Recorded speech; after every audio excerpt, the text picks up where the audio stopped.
তো হ্যালো বন্ধুরা, আমাদের চ্যানেল সবাইকে স্বাগত। তো ফাইনালি আমি আজকে রিভিউ করতে চলেছি আবার প্রলয় 2 সিরিজটি। তো চলুন না সামান্য নষ্ট করে ভিডিওটি শুরু করা যাক।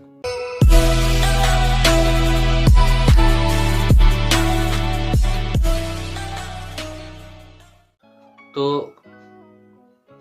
কিছুদিন আগে ট্রেলার বেরিয়েছিল এবং ট্রেলার রিভিউ করেছিলাম। আমি বলেছিলাম যে ট্রেলারটা খুব আহামরি না হলো, ঠিকঠাক একটা ভালো ট্রেলার ছিল। এবং এই সিরিজটি কেমন হলো, সিরিজটি দেখলাম। মোটামুটি 8টা এপিসোড রয়েছে জি5-এর সিরিজ এবং প্রতিটা এপিসোডই প্রায় 30 থেকে 35 মিনিটের মধ্যে। এবং এখানে আমরা শাশ্বত চট্টোপাধ্যায়কে আবার অনিমেষ দত্তর যে ক্যারেক্টার, ওই ক্যারেক্টারে ফেরত আসতে দেখেছি। তো এর যে গল্পটা, একটা ট্রেলারে আমাদের দেখানো হয়েছে যে একটা র্যাকেট রয়েছে যারা সোনা চুরি করছে, গান স্মাগলিং করছে, মেয়েদের নিয়ে ব্যবসা করছে, বিভিন্ন রকম চলছিল। এবং অনিমেষ দত্ত রিটার্ন আসে এবং তারপরে এদেরকে কি করে ধরে, এগুলোই দেখানো হয়েছে। হ্যাঁ, আবার প্রলয়ের পর থেকেই এর কানেকশন রয়েছে এবং বিভিন্ন যে ক্যারেক্টারগুলো ছিল আবার প্রলয়ের, তারা ফেরত এসেছে। এবং এখানে আমরা পুরো কাস্টকে দেখতে পাচ্ছি যারা ছিল এবং নতুন কিছু কাস্টও এসছে। তো এই সিরিজটি কেমন হলো? এই সিরিজটি ভালো একটা সিরিজ, আপনাকে মজা দেবে। ওয়ান টাইম ওয়াচ, একবারই দেখবেন, খুব ফাস্ট পেজে চলে। একবার দেখবেন, আপনাকে কোনো জায়গায় বোর করবে না, মজা দেবে। কারণ শাশ্বত চট্টোপাধ্যায়ের যে ক্যারেক্টারটা রয়েছে,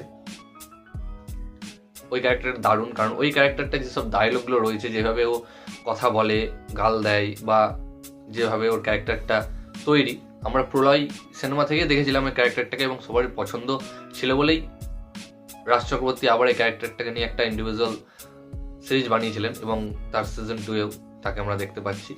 এবং শাশ্বত চট্টোপাধ্যায় ক্যারেক্টারটা সত্যি বলছি খুব ভালো করে, এই ক্যারেক্টারটা তাকে মানায়। এবং আগের যে সিজনটা রয়েছে তার মতো না হলেও একটা ওয়ান টাইম ওয়াচ, বেশ ভালো একটা সিরিজ, আপনার টাইম কাটিয়ে দেবে। খুব বেশিক্ষণেরও না, 3.5 ঘন্টা কেটে কুটে হয়তো 2 ঘন্টা 50 মিনিট কি সামথিং কিছু একটা দাঁড়াবে। তো বেশ ভালো একটা এন্টারটেনিং, আপনি মজা পাবেন। এছাড়া আরেকটা এখানে ভালো জিনিস দেখানো হয়েছে, যেখানে এখানে কিছু অ্যাকশন দেখানো হয়েছে, অ্যাকশনগুলো বেশ ভালো করা হয়েছে, ডায়লগগুলো ভালো, মজা পাবেন ডায়লগগুলো শুনে। এবং কিছু ইমোশনাল মুভমেন্ট রাখা হয়েছে যেগুলো খুব একটা কাজ করে না, বাট ঠিকঠাক। এবং একটা শেষে একটা গান রয়েছে, আমরা ট্রেলারে দেখতে পেয়েছিলাম যে একটা গান থাকছে, যেখানে আমরা শ্রাবন্তীকে অনেক দিন পর আবার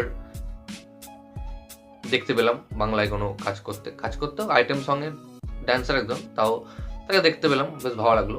আর তাছাড়া এটা একটা বেশ এন্টারটেইনিং সিরিজ, মানে খুবই ভালো একটা সিরিজ নয়, জাস্ট ওই সিরিজটার যেহেতু সাকসেস রয়েছে সেই কারণেই সেই হিসাবে এটাকে করা হয়েছে, যেভাবে এন্ডিং করা হয়েছিল। এবং এই সিরিজটাও গল্প পুরো শেষ হয়নি, এমনভাবে এন্ডিং করা হয়েছে যাতে পরবর্তী আমরা সিজন 3 দেখতে পাই। এবং রাজ চক্রবর্তী আমাদের রাজ্যে যেসব পলিটিক্যাল অ্যাঙ্গেলগুলো রয়েছে, তো সেগুলোর উপর ভিত্তি করেই বানিয়েছেন। তো রাজ চক্রবর্তী ওর সাকসেস নিয়েই এই পার্ট 2টা বানিয়েছে। এবং ঠিক যেভাবে ওটিটির অ্যালগোরিদম চলে, সেই অ্যালগোরিদম হিসাবে এই কাজটা করা হয়েছে। তো দেখা যাক এর পার্ট 3, সিজন 3 যখন বেরোবে তখন কেমন হয়। তো ভিডিওটা এতটুকুই গাইস। ভিডিওটি ভালো লাগলে অবশ্যই ভিডিওটা লাইক, কমেন্ট, শেয়ার, আমার চ্যানেলটিকে সাবস্ক্রাইব করুন এবং আমাকে ইনস্টাগ্রামে ফলো করতে পারেন। লিংক আমি ডেসক্রিপশনে দিয়ে দেবো। ভিডিওটি দেখার জন্য থ্যাংক ইউ, ধন্যবাদ।